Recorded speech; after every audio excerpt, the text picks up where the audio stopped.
The Rangers' offense sputtered again versus an elite starting pitcher, but Nathan Eovaldi, on the other side of the hill, showed something we haven't seen from him in quite some time. We're talking about all that and more on this episode of Locked On Rangers. Let's get into it. You are Locked On Rangers, your daily Texas Rangers podcast. Part of the Locked On Podcast Network, your team every day.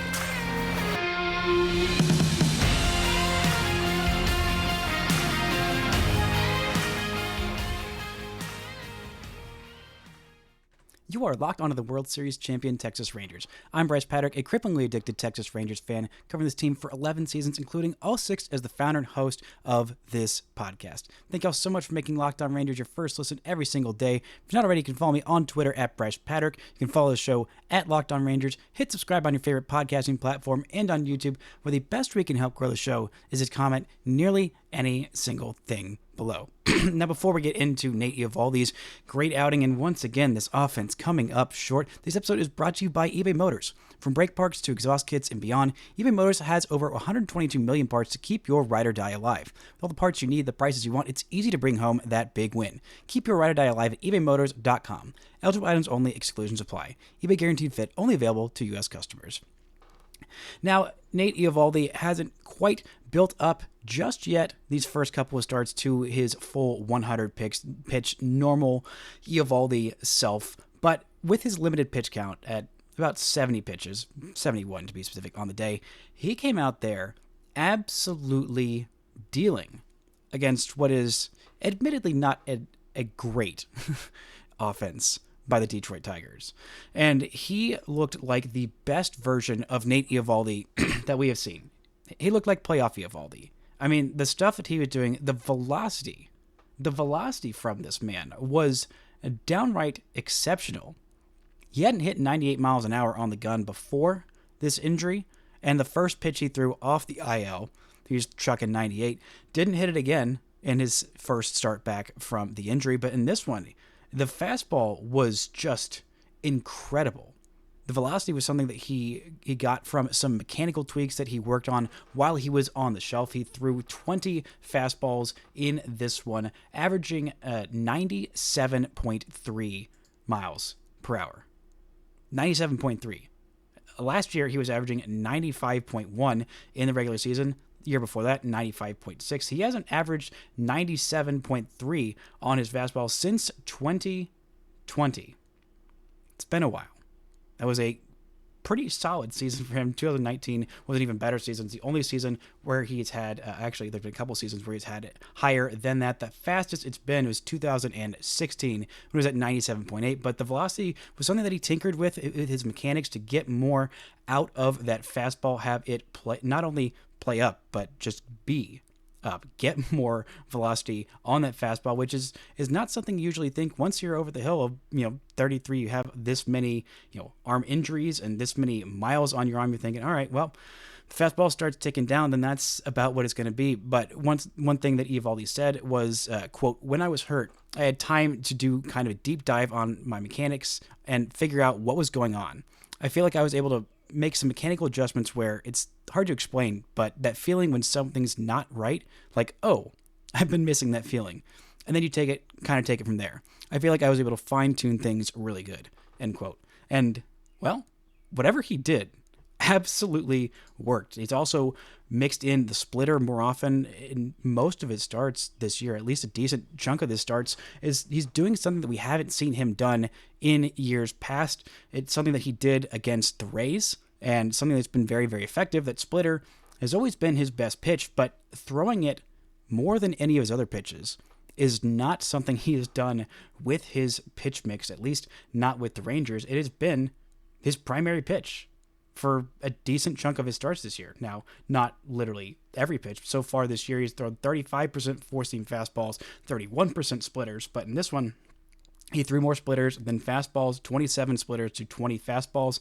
Been tweaking with that pitch mix, and it's been working for him. I mean, he's getting a lot of swings and misses, 13 whiffs in this one on 71 pitches. He also had 15 called strikes. Nearly 39% of his pitches were either called strikes or swings and misses. That is exactly the kind of ratio you're looking for from Nate Eovaldi, and it's not just those advanced numbers. He didn't walk anybody. Nobody. He was having some issues with those walks, which is not something that you usually see from peak Nate Eovaldi. What makes him good, what has made him good in his best years, is when he is not walking anybody and he is not allowing a lot of home runs. He hasn't had the best strikeout numbers for his career. I mean, he's been a decent strikeout pitcher for his career, but not anywhere super elite. I mean, the highest K per nine he's had in a season was 9.7 back in 2020. His best year of 2021, he had 9.6. So not an elite, DeGrom or Scherzer level striker, right? But solid. But what makes him at his best is when he is not walking guys. 1.7 walks per nine in that 2021 season, which was the best of his career, the only time that he got Cy Young votes.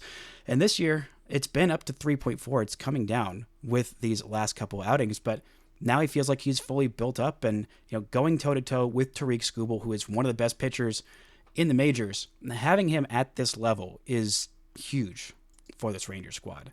I mean, they've gotten great performances out of John Gray this year. Michael Lorenzen has been much better than the Rangers could have really hoped for early on. Andrew Heaney, despite a couple of rough outings, has overall been a really, really solid addition to this rotation. And Dane Dunning, also very solid member of this rotation. But you got to have one of those guys at the top of your rotation with John Gray on the shelf until maybe Friday is when he could come off the IL. But you really want to have Nathan Eovaldi back, a guy who can be that ace, can be that dog, especially with the other big guns on the shelf with Max Scherzer, with Jacob deGrom, and Tyler Mahle as well. Nathan Eovaldi is at his peak, as good as anybody in that group can be this season. He can be the Rangers' best pitcher this season. He can be one of the better pitchers in baseball this season. And the Rangers need him to be. And the Rangers got him to be. I mean, the only mistake that he had in this one was a curveball that hung up to none other than a number 9-hole hitter, Jake Rogers, a catcher. The most dangerous position facing the Rangers this year is some catcher hitting 8th or 9th who is having not that great of a season. You throw those guys against the Rangers, they turn into absolute world beaters. Whether it's Shea Langoliers, whether it's Travis d'Arnaud, whether it's Jake Rogers apparently too. This is just what happens. The only runs in this one were all scored on solo home runs. The leadoff solo home run by Marcus Semien, the home run by Jake Rogers, and another home run, of course, by Jake Rogers. Now, it may feel like just those 3 games are the only ones where, I guess, Shea Langoliers, just every time he faces the Rangers, turns into an absolute god, whether it's in Arlington or whether it's in Oakland. He's just been absolutely phenomenal against the Rangers this year. And Travis d'Arnaud, well, he only had a couple of games. It was just, a decent weekend for him. But no, it's not just those guys. It is basically every catcher. The Rangers have allowed 60 home runs on the year. Do you know how many of those have been from opposing catchers? 15. 15 of 60 home runs have been allowed to opposing catchers. Basically, universally, the least potent offensive position. I don't know what it is at this point. I honestly don't. It's genuinely confounding how these catchers keep catching home runs against the Rangers. Not even like, oh, okay, the Rangers are facing off against, Willie Contreras, who's one of the best catchers, offensive catchers, one of the just best catchers in baseball. Oh, and he's going nuts against the Rangers. You'd say, okay, well, he's a great offensive catcher. That those things happen. Cal Raleigh, great offensive catcher with the Mariners. If he goes to town on your team, then okay, well, that's a great offensive catcher. It's a great offensive player in general. These things happen. Or if it's a guy like Adley Rutschman, who the Rangers haven't even faced off against, if he's going nuts on your team, you say, okay, well, that's one of the few catchers where you think, okay, that guy can definitely hurt me. It wasn't even Sean Murphy when the Rangers faced the Braves. It wasn't even him. It was the backup, Travis d'Arnaud. I just don't understand what kind of voodoo magic has been sprinkled on these opposing catchers. Maybe it's just the guys who are Texan, and Travis d'Arnaud was the exception. Jake Rogers is from Canyon, Texas. Originally a pick from the Astros, went to college at Tulane, but he is a Texas boy. Shea Langoliers, Keller High School standout, former Baylor Bear, wanting to stand out against his hometown team. Okay, I get it. But it just keeps on happening. And the two pitches that he homered off of were not exactly the best pitches. The one from Eovaldi wasn't the worst pitch. It was a curveball that hung up at the top of the strike zone, which is not where you want your curveballs to be at all by any means. And then the one that was given up by Jose Leclerc, that one, well, an absolute meatball by Pico. Not his best pitch of the night, but to his credit, literally the first pitch of the at-bat blew 95.6 mile an hour fastball right by him, center cut, and he just swung through it. Then he throws ball one outside the strike zone, a four-seamer away.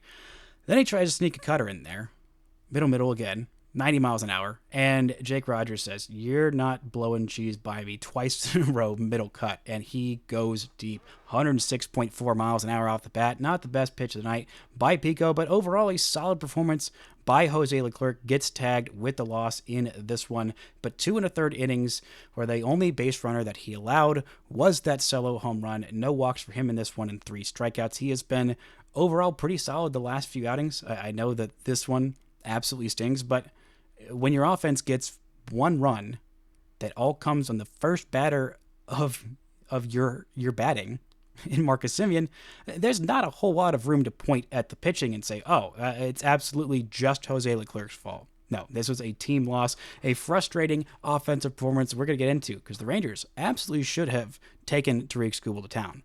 Talk about that and more right after this word from our sponsors.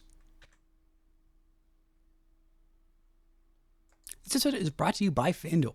It's winner take all time in the NBA and NHL, and FanDuel's giving you a shot to bring home a big win of your own. Right now, new customers get $150 in bonus bets with any winning $5 bet. That's $150 to bet on spreads, money lines, player props, and more. If you wanted to bet on the Dallas Mavericks in the NBA Finals right now, they are the underdogs at plus 184 to the Celtics, minus 220 for Finals MVP. Jason Tatum is the favorite right now at minus 125. Luka Doncic at plus 200. Or if you wanted to bet on the individual games right now, the Mavericks are a 6.5 point underdog in game one. If you wanted to bet on Luka to score 45 plus points in game one, that would be amazing. He's at plus 1,000 to do that. Or if you wanted to bet on him to score 50 plus points, plus 2,000. You can check out all the action on FanDuel.com/lockedon and make every playoff shot count. FanDuel, America's #1 sportsbook. Now, the Rangers did have a few lineup changes. They had one lineup change. They had a lineup written by someone different in charge. Bruce Bochy missed last night's game due to what the Rangers called a scheduled personal matter. We saw Will Venable take over his first game as manager. He is the associate manager for the Rangers in his second year in that title. Not exactly sure what specifically an associate manager is. Not really a title that's around there much in Major League Baseball, but the Rangers have one, and so good for Will Venable getting his toes dipped in the water as the Rangers manager of the night while Bruce Bochy was out dealing with whatever scheduled personal matter that he had. But this Rangers offense this lineup was penciled in by Will Venable, and the lineup just was not quite able to get things going. They knew they had a tough assignment against Tarik Skubal.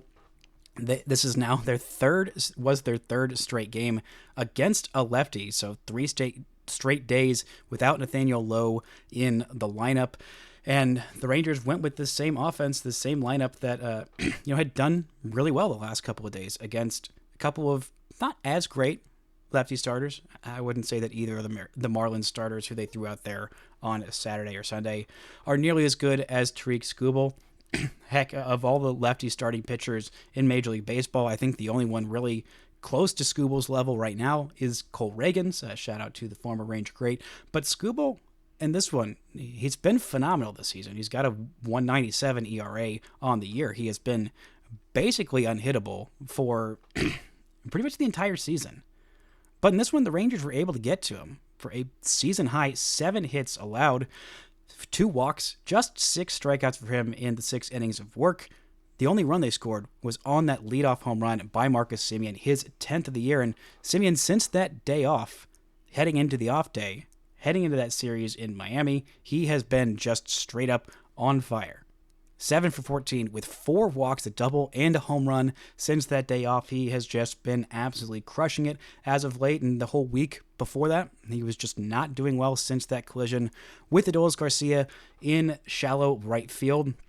Thankfully, he is looking much better now, and it kind of makes me think about his Ironman streak, about whether that needs to happen every single year. Maybe he plays 160 games a year. Maybe you wait until, August or late September. If something else is bothering him, get him an off day before leading into, get him a day off leading into an off day so he can have a 2-day stretch where he is not playing baseball. And look at how fresh he is. Now, this was mainly just because he was dealing with that injury. I'm hoping that he's not dealing with any other nicks and bruises or, bang-ups, collisions with any of his outfielders or infielders or whatever the rest of the season. But I think it's definitely worth considering. And now that he's had this Iron Man streak snapped, I mean, he's only had 2 off days in his entire tenure with the Rangers, and the first one of those was not due to, any kind of collision or injury or whatever. It was just he was not doing well in those first couple of months. Then after that day off, he looked so much fresher, so much better. That was in May of 2022. And he is 33 years old, excuse me. This is his age 33 season. And he has been incredibly durable. And he is so incredibly important to this Rangers lineup. And I think keeping him fresh, even though it's a pride thing with Marcus Semien, as it is with all baseball players, they all want to post. They all want to play every day. They want to play every second of every inning of every day forever, no matter whether they're winning by 1,000,000 runs or losing by 1,000,000 runs. They just want to be in there all the time because it gets the respect of their peers. But I think sometimes that can be a little bit overrated, a little bit prideful, a little bit, unnecessary. The Rangers do have depth. They do have other guys who can play second base. In fact, they have a couple of them in Ezekiel Duran, and also Josh Smith can also play second base. And they have Jonathan Ornelas on the 40-man, and also whenever Justin Foscue gets back, he can play second base. But still, I think this is something worth considering, especially if Marcus Semien continues on this hot streak. I think it's something that Rangers will look at and kind of talk to him about and be like, hey, I know you want to go out there and play every day, but sometimes just taking that one day off, not taking a couple days off, not, DHing once a week. No, I don't think that's going to work. I don't think that's going to fly. I don't think Marcus Semien's going to be okay with that. But just every once in a while saying, hey, I know that you want to be out there all the time, but since there isn't that, 300 plus game streak, 350, however many games in a row it was, since he had taken a day off, and we also saw it in the postseason, it felt like he was pushing a little bit. Maybe he was a little exhausted, setting the record for most plate appearances in a regular season and postseason combined. That's a lot of work. That's a lot of swings.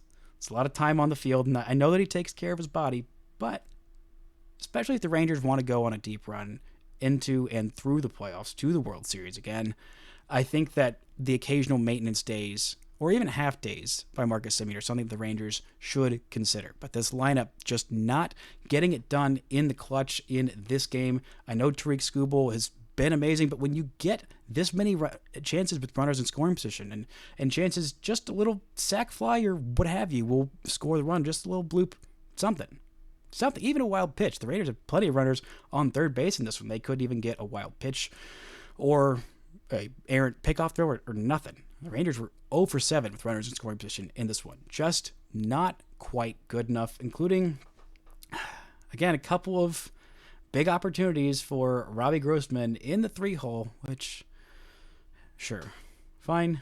This is what it is. Robbie Grossman is there to hit against lefties, and in a couple of big chances, Robbie Grossman just cannot quite get the job done, getting called out, striking out, looking on a pitch that was maybe a little bit above the zone, but definitely one that you got to protect on. And then grounding into a double play with runners at the corners and just one out. An incredibly frustrating situation for him. But the Rangers offense getting these hits against Skubal, it's an encouraging sign. Getting some production out of Wyatt Langford, who we'll talk about here after this in this third segment, was encouraging. And just getting overall these chances, which in other games, it's not just the Rangers have had some struggles at times with runners in scoring position, is that at times they just haven't gotten the runners on base or into scoring position. You did one part of the job, getting them on, getting them chances to drive runs in, but they weren't quite able to finish the job. And Bo Brisky shutting the door for 3 shutout innings of near perfect baseball. The only hit that he allowed was an Ezekiel Duran double in the 9th inning. But still, this offense has got to be better. The Rangers need to be better. And even with ace version of Nathan Eovaldi back, they could definitely still use more out of their lineup if they want to make the playoffs this year. Coming up, we're going to talk about a 50-year anniversary of one of the most chaotic nights in Rangers baseball history, and some news about the All-Star game and some former Rangers legends getting their chance to coach up some young stars. Right after this word from our sponsors. This episode is brought to you by eBay Motors. Passion, drive, and patience. The formula for winning championships is also what keeps your ride or die alive. eBay Motors has everything you need to maintain your vehicle and level it up to peak performance. Superchargers, roof racks, exhaust kits, LED headlights, and more. Whether you're into speed, power, or style, eBay Motors has you covered. With over 122 million parts for your number one ride or die, you'll always find exactly what you're looking for. And with eBay Guaranteed Fit, your part is guaranteed to fit your ride every time or your money back.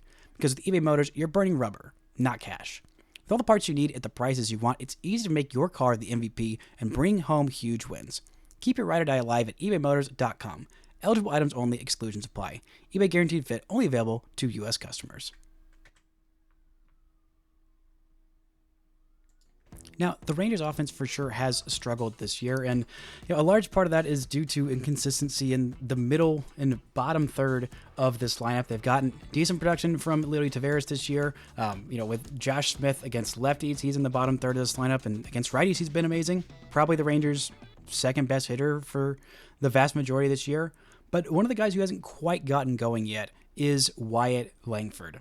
After missing a little over 3 weeks with that hamstring injury, he has come back in the last 6 games. He has not only been putting together some pretty good at-bats, he's been a little bit more aggressive, a little bit, chasing a little bit more than we saw him early on this season, but he's also had 3 different multi-hit games in that 6-game span, including a multi-hit day on Monday, whatever day it is, Monday against the Tigers with a triple that just was absolutely electrifying. I mean, the speed of Wyatt Langford on the base paths is just incredible. The fact that there's a guy that's this big, that is this incredibly fast, I really do think that it kind of gives this lineup a little bit of a jolt. Seeing him go out there and be aggressive, going first to third, going and, turning the corner, going from first to home at times where, most guys wouldn't really consider doing that. But Langford's speed is game-changing. It gives the Rangers another weapon in this lineup, and it's huge. Just getting that kind of energy from your rookie, seeing him going out there, being fearless, going out there, being a little bit more aggressive in his at-bats, not being as passive. I know he did strike out looking in this one on a, not great pitch. It was pretty clearly a strike, a fastball, a changeup at the top of the zone that he just kind of got fooled by. A great pitch by Tarik Skubal. Was with runners on first and second, with no outs, a chance for him to really, be a hero in this one and help blow this game open. But it was just time and time again that this offense was just not able to get the job done. Back-to-back called strike threes against Rangers hitters. One coming off of that changeup against Wyatt Langford, and then Josh Smith, after working a pretty darn good at-bat, gets rung up on a sinker, 97 miles an hour on the outer corner. Was pretty clearly a strike. Should have pulled the trigger on that one, but still a frustrating couple of at-bats. And then, of course, the Rangers just were not able to drive home that run, and then that was in the 6th inning. And then come up in the 8th, that's when Jose Leclerc allowed that go-ahead home run that ended up being the difference in this game. The Rangers didn't really get many more opportunities. After that, they did get the Josh Smith. They did get the Ezekiel Duran double, but Leo Tavares wasn't quite able to drive him in and tie up that game in the bottom of the ninth inning. But just frustrating day, but nice to see some good signs from Wyatt Langford. He is hitting the ball hard. He's mostly had, actually outside of that triple, it's been entirely singles in all of those multi-hit games, but seeing him hit the ball hard, seeing him drive it with authority, would like to see him lift the ball a little bit more, but seeing him be more aggressive, not being as patient, not being, just subjugated to the whims and wills of whatever umpire happens to be at home plate. Seeing him be that little bit more aggressive has been encouraging, and also making that hard contact is another definitely encouraging sign. He's still young, still a very young rookie. I've liked what I've seen from him out there in the outfield. I mean, his athleticism is obviously fantastic, and with Evan Carter on the shelf, probably until sometime in mid-June is when the Rangers anticipate him being back. I think that we're going to see quite a bit of Wyatt Langford out there in left field, and I absolutely love that. Seeing him get those reps, he's hit a little bit better as a DH than he has while playing the field. 68 plate appearances in 17 games in left field, a 513 OPS while he is DHing. That's 20 games, 84 plate appearances, and a 656 OPS, so about a 143-point jump there in his OPS, which is not exactly what I thought.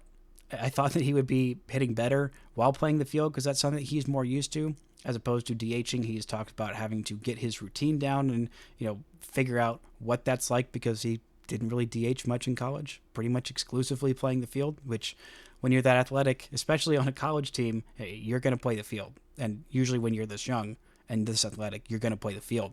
But the Rangers have some pretty good defensive outfielders, so we have seen a little bit more of Wyatt Langford in the DH role. I think obviously eventually he's going to hop off of that, but seeing him start to get those reps, which is something that he needs, and was really the only excuse for what would have been the only reasonable, even though still not reasonable excuse for starting him in AAA this year.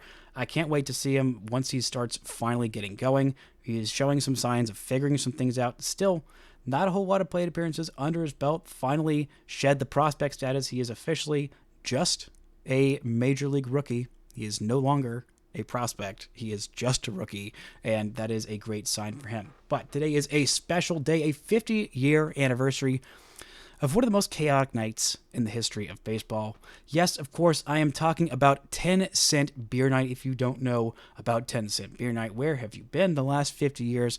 One of the most chaotic nights, honestly, in the history of baseball.